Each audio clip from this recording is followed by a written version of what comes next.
Hay cosas que ningún dinero puede comprar, y que, aún así, todo el dinero del mundo jamás podría arrebatarte.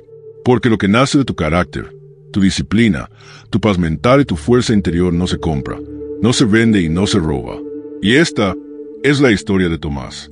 Pero antes de continuar, te invito a suscribirte y dejar tu like para que más personas descubran este mensaje. Ahora sí, sigamos. Existía un niño llamado Tomás, cuyos bolsillos nunca conocieron el peso de las monedas. Sus manos, pequeñas y callosas antes de tiempo, trabajaban desde que el sol nacía hasta que la última estrella se encendía en el cielo. Vendía agua a las esquinas polvorientas de la ciudad, cargando botellas que pesaban más que sus propios sueños, o eso pensaban todos los que lo veían pasar. La gente miraba a aquel niño y veía solo lo que sus ojos permitían ver. Un muchacho descalzo con ropa remendada y ojos cansados. Veían la pobreza estampada en cada hebra de su cabello despeinado, en cada mancha de tierra, en su rostro quemado por el sol. Pero nadie veía lo que cargaba dentro del pecho, en ese lugar secreto donde se plantan las semillas de los sueños. Tomás vivía en una casa de madera vieja, donde el viento entraba por las rendijas como un visitante indeseado, trayendo consigo el frío de la noche y las promesas de un día más de lucha. Su madre, una mujer de manos ásperas y corazón infinito, lavaba ropa hasta que sus manos sangraban y aún así tarareaba canciones antiguas mientras frotaba cada prenda como si estuviera puliendo diamantes. Su padre se había ido años atrás, no en cuerpo, sino en espíritu, vencido por el peso de una vida que parecía no tener salida. Todas las noches, cuando el mundo alrededor se silenciaba y las sombras bailaban en las paredes de su humilde casa, Tomás se sentaba en un rincón con un trozo de carbón y el reverso de viejos papeles que encontraba en la basura.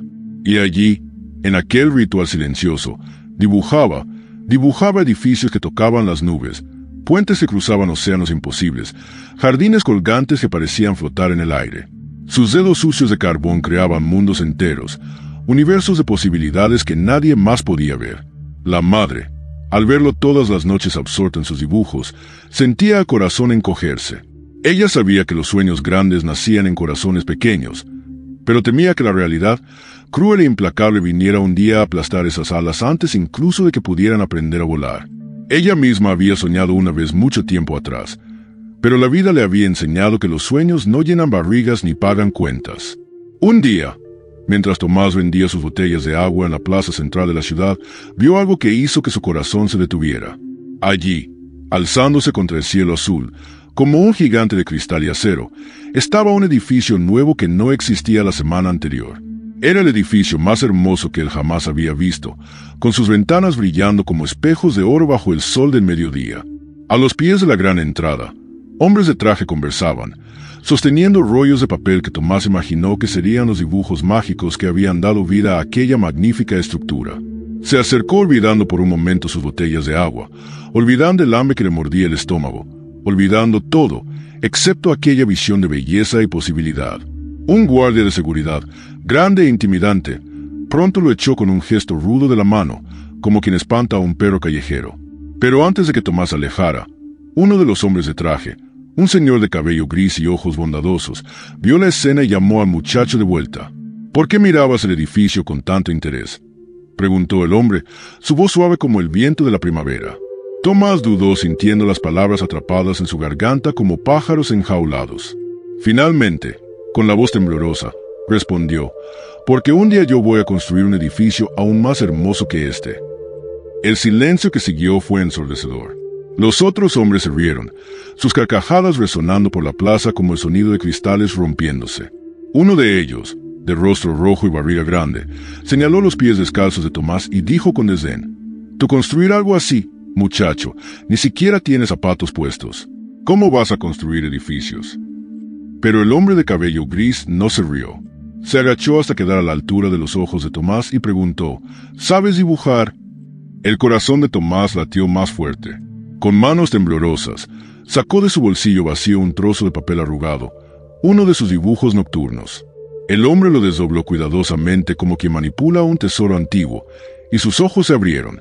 Allí, en el papel manchado y amarillento, estaba un dibujo de una belleza sorprendente.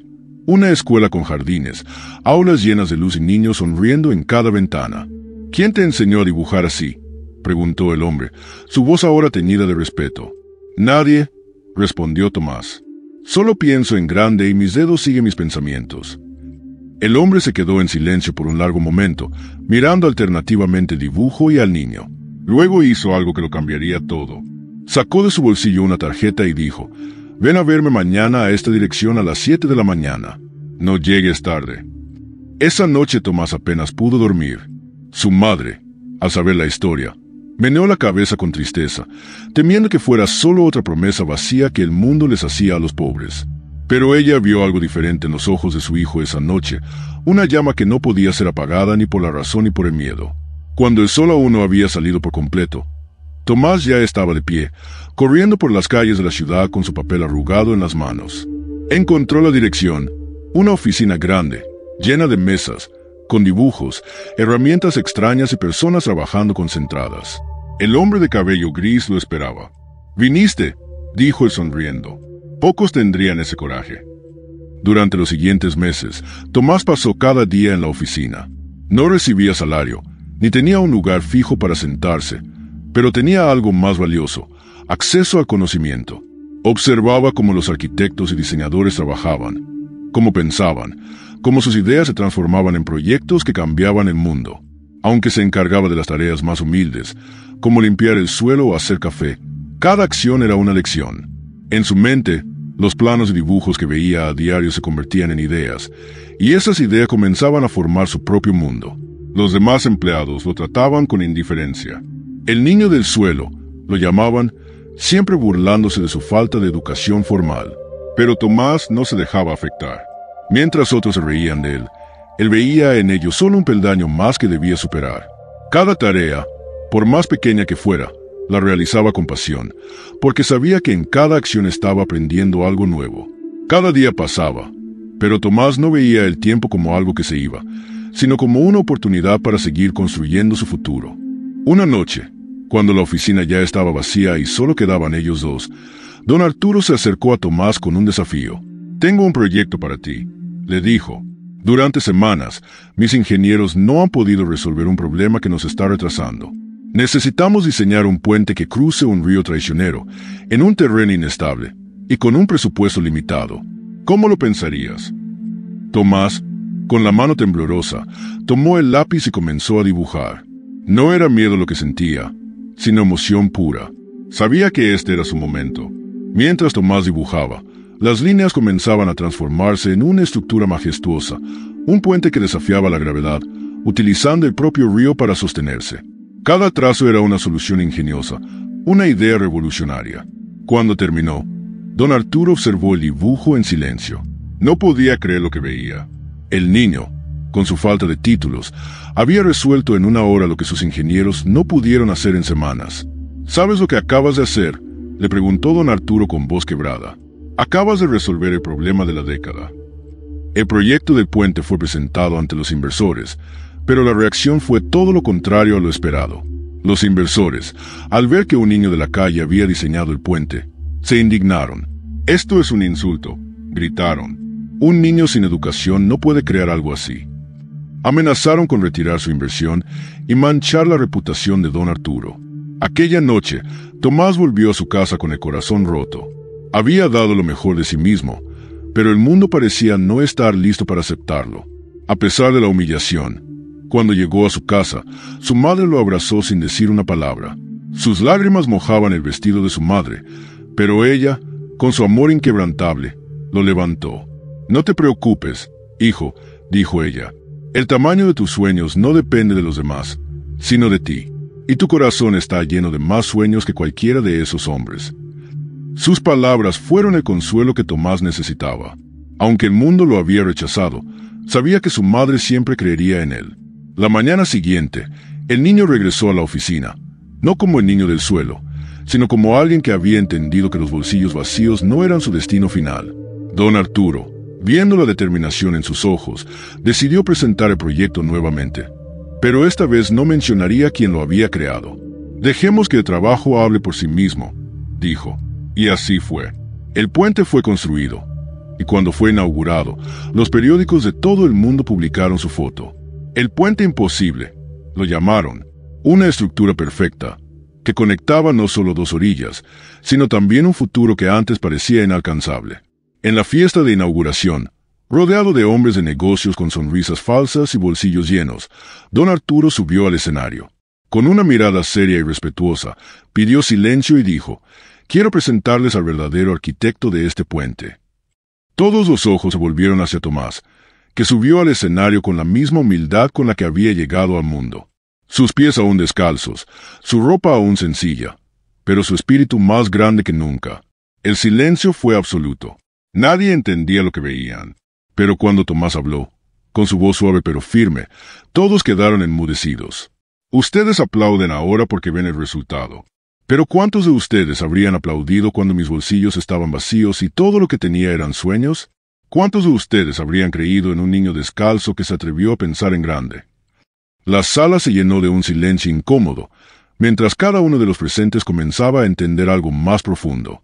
«Yo no construí este puente para demostrar que ustedes estaban equivocados», continuó Tomás, su voz ahora más suave.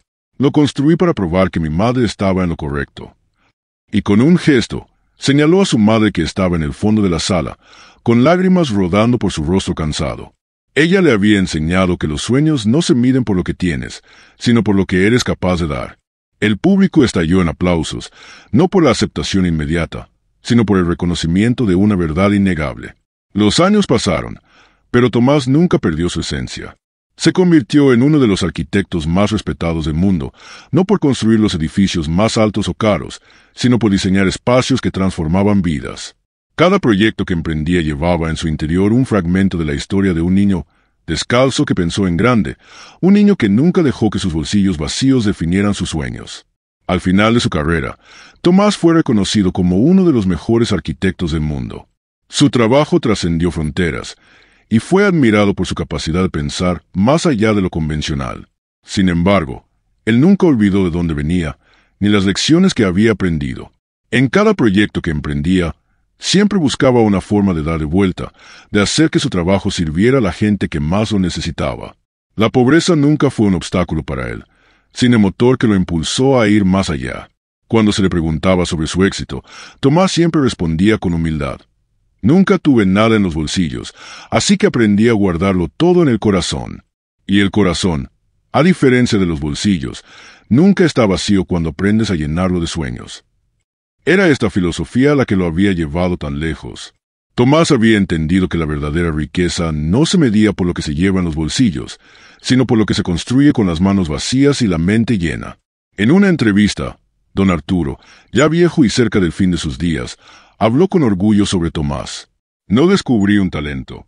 Solo tuve la humildad de reconocer que los bolsillos vacíos no significan mentes vacías. La mayor riqueza que podemos tener es el coraje de pensar más allá de lo que nuestros ojos pueden ver». La vida de Tomás era prueba de ello, un niño descalzo que pensó en grande y transformó el mundo con su mente y corazón. La verdadera riqueza, concluyó Tomás, no se mide por lo que llevamos en los bolsillos, sino por lo que construimos con nuestras manos vacías y nuestras mentes llenas. Porque al final, son las ideas las que cambian el mundo, no las monedas. Son los sueños los que construyen puentes, no los títulos. Es el coraje de pensar en grande lo que transforma a niños descalzos en arquitectos de destinos.